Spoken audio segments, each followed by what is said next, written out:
minta maaf, kemudian dituntut, ya saya jadi penjahat perang dong. Kiai-kiai NU yang sepuh jadi penjahat perang semua dong. Kurang ajar saudara. Nah disinilah buktinya Neo PKI sedang bangkit saudara. Nah karena dilihat Habib yang melawan, Kiai yang melawan, Habib dan Kiai bersatu, makanya mereka lihat kalau mau menang, adu dulu Kiai sama Habibnya, pecah dulu Kiai sama Habibnya. Itulah saudara, dikerahkanlah begal-begal nasab yang mengkritik nasabnya Mbak Alwi, yang adu domba antara keturunan Wali Songo dengan Mbak Alwi saudara. Padahal Wali Songo itu turunan Nabi, Ahlul Bait. Dan hasil diskusi saya dengan Kiai Hasyim Muzadi saudara, saya dibekali oleh Kiai Hasyim Muzadi. Beb, kalau nanti pejabat bicara begini, ini jawabnya. Kalau Habib kekurangan data, ini data saya berikan Habib.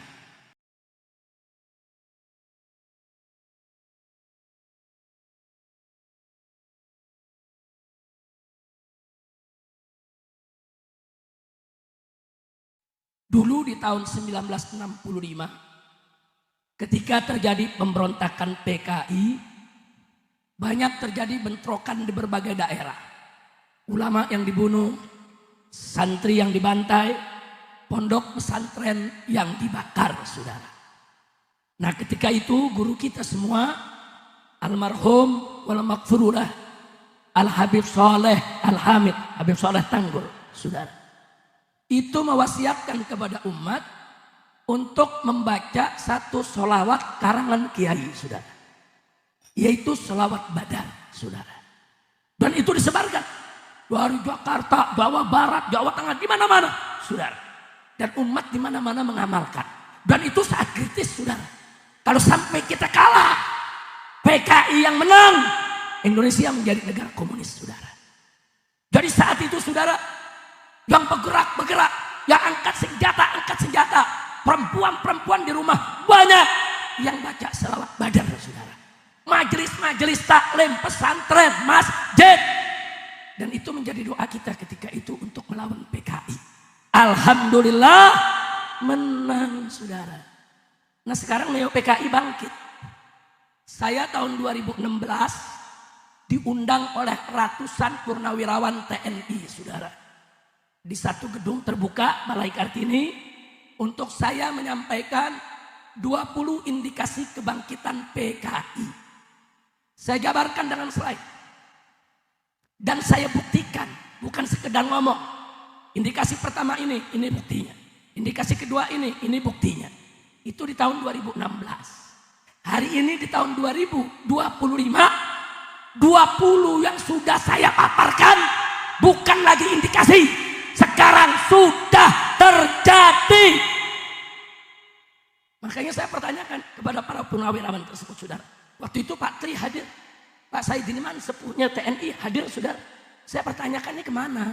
Kita udah paparkan 20 indikasi, kenapa nggak diantisipasi? Kita udah paparkan 20 indikasi, kenapa tidak di-stop?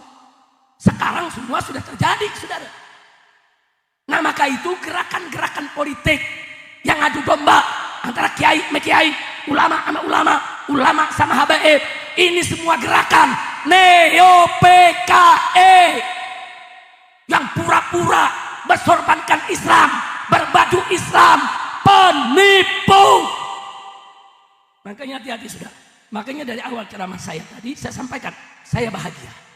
Kemarin saya masuk ke Sumeneb, saya masuk ke Bangkalan, puluhan ribu umat Islam kumpul, ribuan kiainya kumpul, berdamping-dampingan, habaib kiai, habaib ulama. Alhamdulillah, saudara. Bahasanya tadi di sini saya bersyukur. Tatkala ulama dan habaib duduk, berarti mereka tidak bisa diadu domba. Berarti mereka tidak berhasil dipecah. Berarti mereka tidak berhasil dicerai-beraikan, saudara. Alhamdulillah. Tapi mereka nggak berhenti, saudara. Mereka akan terus berbuat. Makanya saya ingat betul. Dulu almarhum Kiai Haji Hasyim Muzadi, mantan ketua umum PBNU ketika itu, saudara. Beliau orang tua saya, beliau guru saya, dan beliau kawan seperjuangan saya. Waktu beliau menjadi penasehat presiden, saudara, waktu itu tahun 2016, saudara, menjelang 17 Agustus, beliau datang ke rumah saya. Habib Rizik, ini penting, saya mau ketemu. Jangan di kantor PBNU, jangan di pesantren saya saya mau datang ke rumah Habib, tapi jangan ada orang lain. Baik Kiai, silakan. Akhirnya beliau sampaikan, Habib, saya ini termasuk Dewan Penasehat Presiden. Saya nggak boleh bicara di atas mimbar. Kalau soal rahasia negara, nggak boleh. Saya nggak boleh bicara di atas mimbar. Saya nggak boleh ikut aksi. Karena kan saya bisa ketemu presiden. Saya kan bisa langsung bicara dengan presiden. Nah ini saya punya berita buat Habib. Ini dalam bulan ini utusan-utusan anak keturunan PKI, berbagai macam ormas yang bela PKI bergantian keluar masuk istana minta kepada presiden untuk minta maaf kepada PKI. Saya sudah bicara dengan Bapak Presiden, Pak, jangan Pak. Kalau Bapak lakukan itu, nanti kami para kiai, para ulama, baik dari NU maupun Muhammadiyah, kami akan kecewa. Dan kalau itu terjadi, Bapak sudah membuka luka lama. Nanti di bawah bisa ribut, Pak. Tolong jangan. Tapi nggak mau tahu, saudara. Tetap dia meminta maaf secara terbuka pada tanggal 16 Agustus 2016. Makanya Pak Kiai minta bantuan. Habib, tolong bantu kami. Bukan bantu saya, Habib. Bantu umat. Saya udah bicara kemana-mana, Habib. Saya udah bicara ke ormas-ormas. Tapi sampai saat ini belum ada gerakan. Saya minta Habib, tolong bawa FPI-nya, ajak ormas-ormas yang lain turun ke jalan. Tekan presiden, jangan sampai minta maaf kepada PKI. Akhirnya saudara saya setuju, siap Pak Kiai. Saya akan laksanakan. Saudara, akhirnya saudara tanggal, yaitu di bulan Agustus tahun 2016, kita turun hampir 1 juta orang. Kita bawa dari parkir Timur Senayan, berjalan kaki menuju istana dengan spanduk, kami tolak presiden minta maaf kepada PKI. Kita gerakan sumber, kita tolak. Dan akhirnya presiden di tahun itu tidak jadi minta maaf kepada PKI. Dan setiap bulan Agustus terus kita lawan. Tahu-tahu kemarin pas saya di penjara, tahun 2021-2022 dia minta maaf PPKI. Saudara, kalau negara, ini saya bicara, saudara ada, saya pernah ketemu yang namanya Pak Luhut bin Sarpanjaitan. Setelah aksi saya dipanggil, Habib, saya ditunjuk oleh Bapak Presiden sebagai ketua rekonsiliasi antara anak keturunan PKI dengan anak keturunan tentara yang menjadi korban PKI. Nah, Habib kemarin aksi menentang ini. Kenapa harus menentang? Kan Islam mengajarkan. Ini orang bukan Islam pakai ngajarin kita. Kan Islam mengajarkan Habib bahwa minta maaf itu bagus. Saya jawab, begini Pak Luhut ya. Saat itu pertemuan dihadiri oleh Kapolri yang saat ini menjadi Mendagri, saudara. Saya katakan, Pak Luhut ini bukan soal minta maaf. Bukan soal maaf memaafkan. Kalau bicara soal minta maaf, ya ajaran Islam adalah ajaran yang sangat pemaaf. Tapi ini bicara politik. Di sini kita bicara politik. Kalau Bapak membiarkan presiden minta maaf kepada PKI secara politik, PKI nggak salah. Itu yang pertama, Pak. Berarti negara salah. Itu yang kedua.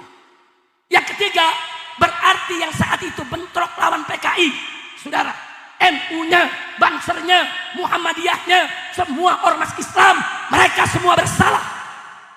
Dan nggak sampai di situ, Pak. Kalau negara sudah minta maaf kepada PKI, berarti PKI harus direhabilitasi. Harus diizinkan kembali sebagai partai. Nggak sampai di situ. Kalau sudah minta maaf kepada PKI, PKI berhak mendapatkan kompensasi ganti rugi. Untuk siapa?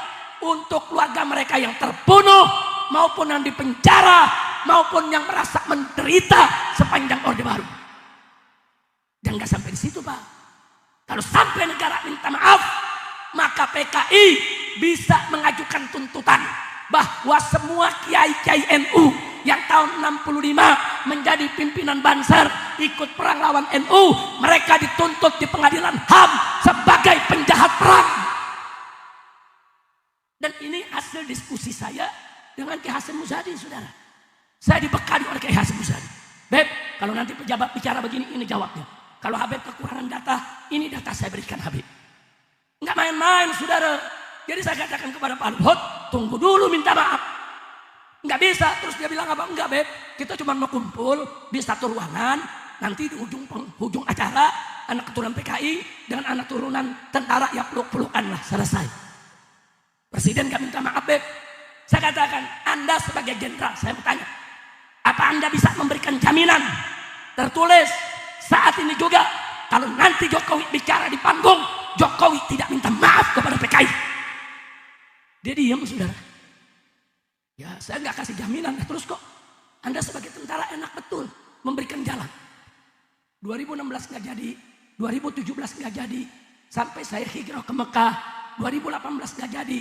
Begitu saya di penjara 2020, 2021-nya negara resmi minta maaf kepada PKI. Dan PKI saat ini sedang mendapatkan kompensasi, saudara.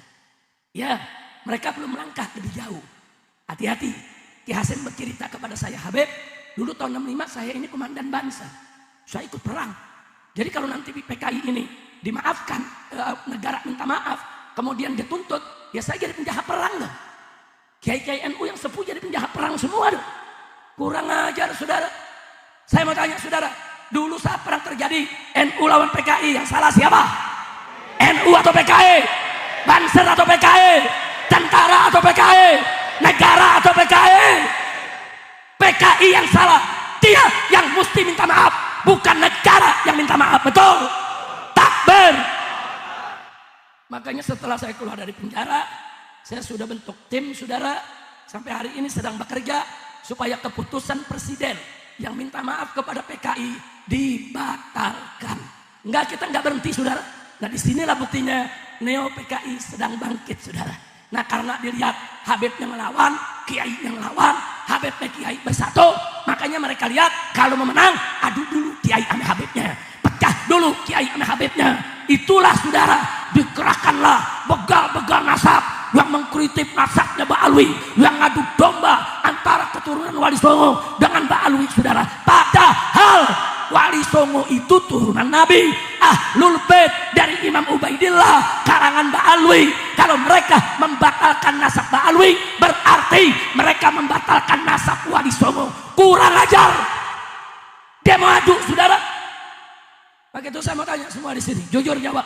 Melihat malam ini Habib dan Kiai duduk bareng, senang tidak? Jawab yang keempat, senang tidak? Bahagia tidak? Ridho tidak? Mau dipecah belah? Mau diadu domba? Siap bersatu? Takbir. Sallallahu alaihi wasallam.